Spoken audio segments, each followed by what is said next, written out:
Pablo Escobar était entouré d'innombrables tueurs à gages. Ils étaient prêts à servir Pablo quand et où il en avait besoin. Mais parmi eux, il y en avait quelques-uns dont il savait qu'ils pouvaient sacrifier leur vie pour lui. Ces hommes étaient liés à Pablo par le sang, et l'un d'entre eux était la Kika. Le gars dont beaucoup disent qu'il pourrait prendre une balle pour Pablo sans y penser à deux fois. Qui est donc la Kika? Quelle était sa relation avec Pablo? Et que lui est-il arrivé après la mort de Pablo? Découvrons-le. Il y avait un type appelé Max Mermelstein. Max était un mouchard, un rat qui était sur le point de dénoncer Pablo Escobar comme fournisseur de la cocaïne qu'il distribuait aux États-Unis. Pablo savait qu'on ne pouvait pas faire confiance à Max, alors il a envoyé la Kika et 2 autres hommes pour tuer Max, qui bénéficiait d'une protection des témoins aux États-Unis. La Kika et ces 2 hommes sont entrés aux États-Unis avec de faux passeports et ont décidé de passer par Miami, de sorte qu'il semblait n'être que 3 hommes cherchant à s'amuser pendant l'été avec de jolies américaines. Mais les autorités américaines avaient une longueur d'avance sur la Kika et sa bande.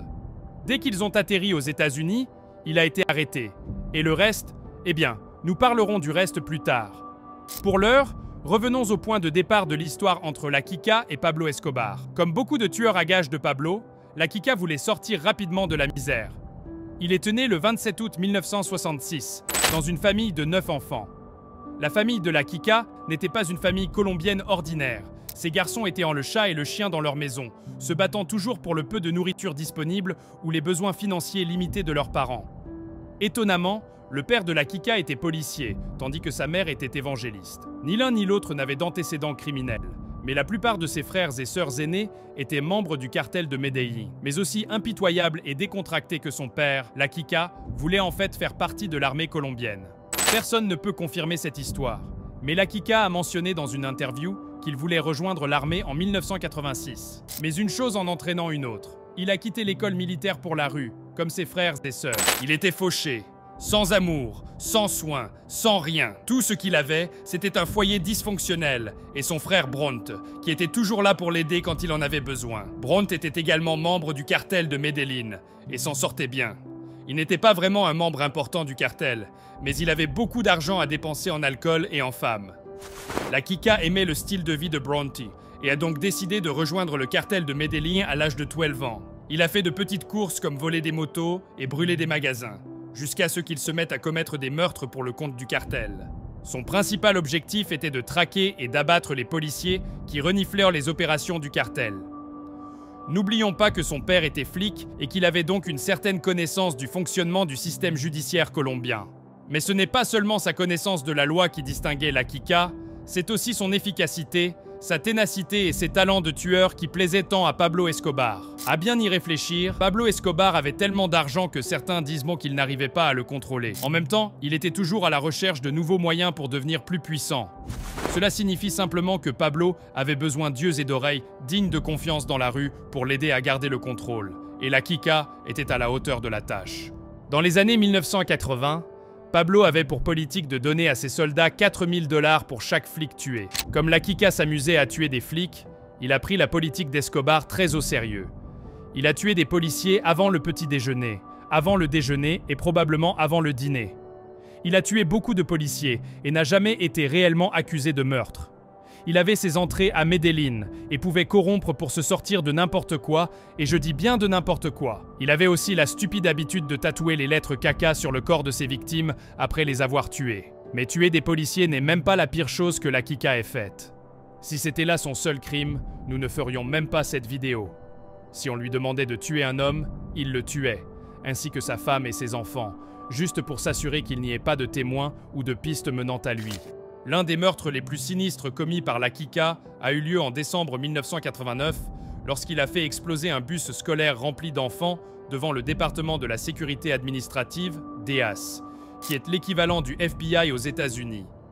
La Kika a également lancé un lance-roquettes sur l'ambassade des États-Unis à Bogota, faisant de nombreux morts et blessés. Mais l'acte le plus diabolique de la Kika a été d'orchestrer l'attentat à la bombe contre le vol 203 d'Avianca, qui a tué de sang-froid des centaines de civils le 27 novembre 1989.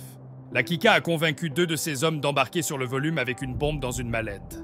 L'idée était d'assassiner un autre candidat à la présidence, César Gaviria Trujillo, qui empêchait Pablo de réaliser son rêve de devenir président de la Colombie. Mais Gaviria n'est pas monté dans l'avion et tous leurs efforts ont été vains. La bombe étant déjà dans l'avion, les hommes de la Kika ont persuadé un Colombien, Alberto Prieto, de l'activer, tuant ainsi plus de 100 personnes.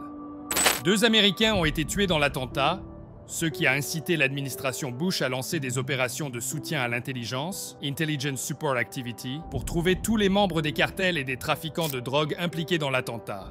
La Kika a aidé Escobar à tuer 3 des 5 candidats à la présidence qui se sont présentés contre Pablo lors des élections nationales de 1989. Et bien que Pablo et la Kika n'aient pas réussi à tuer l'ancien président, César Gaviria Trujillo, la fin de la Kika est arrivée assez tôt avec l'implication des États-Unis dans sa recherche.